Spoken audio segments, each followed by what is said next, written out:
everyone, my name is Helen, and it's been a while. Oops. You may have noticed a couple of things have changed. Background's different, moved. What else is different? Oh yeah, hair. It's gone. I realize it's been like 3 months since I uploaded. There are a lot of reasons for that, one of them being the move, one of them is that I was in the biggest reading slump of my life, and I only read a total of 9 books from March until now. I'm like 9 books behind on my Goodreads reading challenge. Again, oops. And not to mention, I also was in Brazil for a month, and I realized that I mentioned it on my other channel, but not this channel.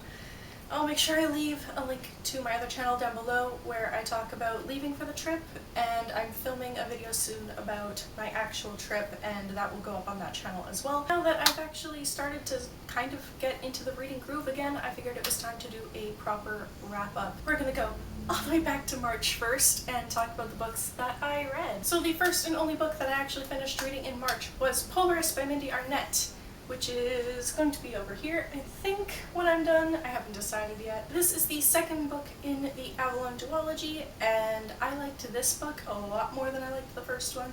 Obviously, I can't go into a bunch of details because it is the second book in a series, and it's the finale of a series, so I really don't want to spoil it for you. But I rated this one 4 out of 5 stars, and I really enjoyed it. The next book that I read was The Story of Land and Sea by Katie Simpson Smith, and this was a heartbreaking book.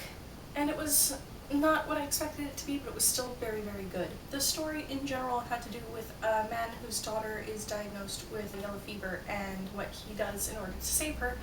But that's only like the first third and the last third of the book. The middle third is actually a story of how he fell in love with the girl's mother, and it's their whole story, and it's beautiful. I really enjoyed the book, but the ending was a little shaky for me, so I ended up giving this one 4 out of 5 stars as well. After that, I read a couple of books that I borrowed from the library, which were all graphic novels. The first one that I read was Delilah, Dirk, and the Turkish Lieutenant, and this is by Tony Cliff. This is a really great graphic novel about some kick-butt characters. In particular, the main character, Delilah, is very forward, and she's kind of brash, and she doesn't really think things through, while the Turkish Lieutenant does a lot of the thinking and is the logic behind a lot of things, and he kind of just is thrown into all of her adventures. Very good, so entertaining, and I gave that 4 out of 5 stars as well. Then I picked up Foiled by Jane Yolen, and this is the first book in a graphic novel series, but I haven't been able to find the others, and I don't really know if I would continue on with it. It is the story of a fencer, and one day when she puts on the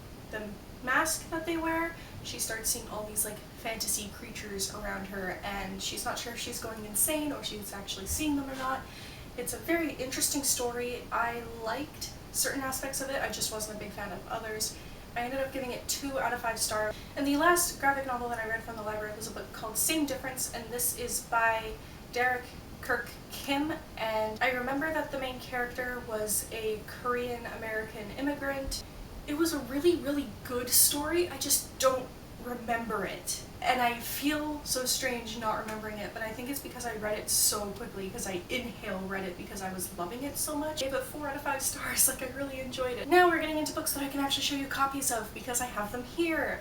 The first one that I can actually show you is, I have no explanation for it really, it's The Amazing Book Is Not on Fire by Dan Howell and Phil Lester, and if you don't know who they are, how are you on YouTube? Dan is Not on Fire, and Phil is from Amazing Phil. This is a giant book that's kind of multimedia. It has a lot of pictures and a lot of actual text and stories and just little things from Dan and Phil. I own this, and I also listened to the audiobook as I was reading it, which had like little snippets of them bantering, which aren't in the book, and it was quite entertaining. I really enjoyed this as a fan of the two of them. I gave this 5 out of 5 stars. And the next book that I read was The Crown by Kiera Cass, and this is the 5th and now final book in the selection series. It's not quite as good as the original trilogy in my opinion, but it's still an entertaining read, though the first like 3/4 of it was really annoying me, and then the last quarter was like, alright, this is kind of good. My main problem with it is the main character. She's kind of annoying, but she's not like America Singer style annoying. She's a very different kind of annoying. I did end up giving this 4 out of 5 stars as well. The next book that I picked up was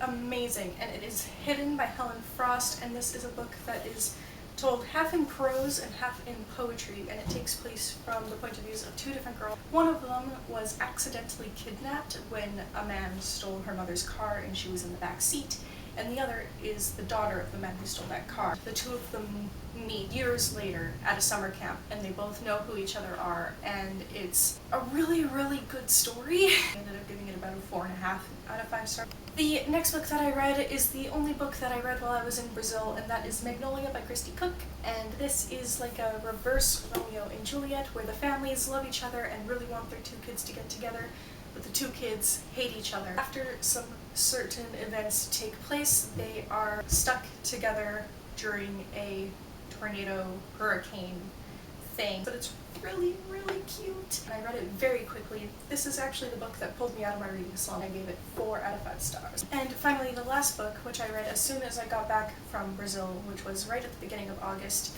was Harry Potter and the Cursed Child by J.K. Rowling, John Tiffany, and Jack Thorne. I know a lot of people are not liking this because it feels very fanfiction-y, but personally, I really liked it. Definitely not as good as the original books, but I think still a really fun story. I really enjoyed it. I gave this 4 out of 5 stars. And those are all the books that I read between March and now, which is, what, August 24th? I'm slowly getting out of my slump. I'm reading a lot more now, which is great, and I'm hoping that I'll update on this channel a lot more now that I'm reading again. Let me know in the comments down below if you've read any of the books that I mentioned and what you thought of them.